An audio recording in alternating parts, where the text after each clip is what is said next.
Hello and welcome. I'm Serena, owner and creator of Carter Custom, and today I wanted to show you the new to-do list for Google Sheets. As always, I like to go to File and make a copy. In case anything happens to the one that I'm working on, I always have a blank to refer back to. I've included detailed instructions, and inside these instructions I've also included links to contact me if you have any other questions. At the top where it explains the different pages, there's also hyperlinks that'll take you directly to that page.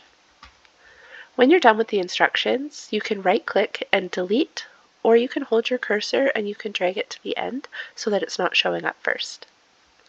We'll go ahead and get started in the setup page.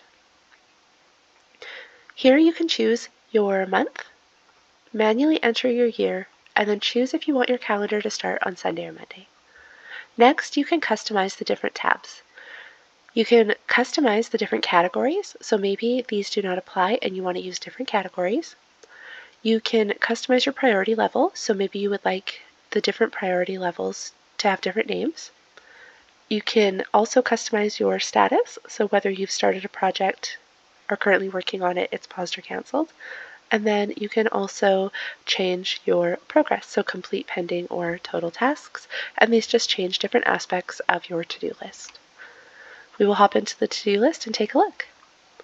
I have pre-filled this out with just random information to save us time. You'll see a calendar for the month that you've chosen with today's date highlighted. And then you will see pie charts that highlight the different information that you enter inside of your table. So you can enter your tasks below task, then you'll choose a different priority level for it, assign it a category, and add a due date. To add a date, just double click on the cell, and then you'll be able to scroll through and pick the day that you would like to choose.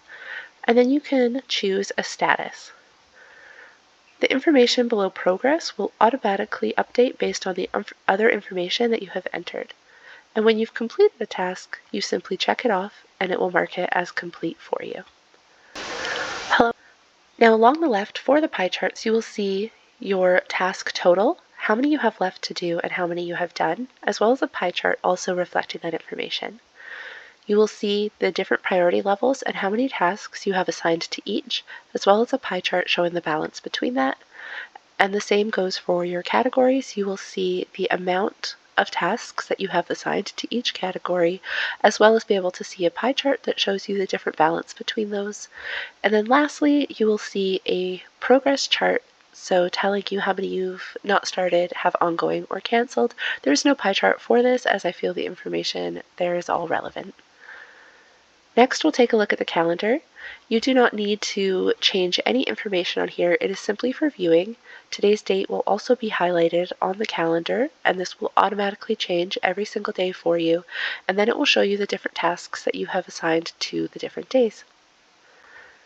And lastly, we'll take a look at the overview. Again, you do not need to enter any information here. This is just sorting the information that you have entered on your to-do list, and it will show you a complete list of all of your tasks, a sorted list of all those that you have completed and those that you have remaining. For priorities, it will show you the 3 different priority levels as well as the different tasks that you have assigned to each one of those levels. And then lastly, for your categories, it will show you the different categories that you've chosen and any of the tasks that you've assigned to those. This allows you just a quick view for being able to see the different balance between the tasks and priorities that you're choosing for yourself. To clear the chart, you can highlight over all of the cells that have checkboxes and press the spacebar until they're all clear. You can also highlight over all of the tasks and simply delete them all at once, as well as for any of the other information. Try to be mindful to only delete information inside of the squares where you're actually entering or choosing information so that you're not deleting valuable formulas or anything else that is going on in the chart. I hope you found this tutorial helpful, and I hope this to-do list helps you to meet and complete all of the different tasks that you've assigned for yourself. Thanks so much for watching.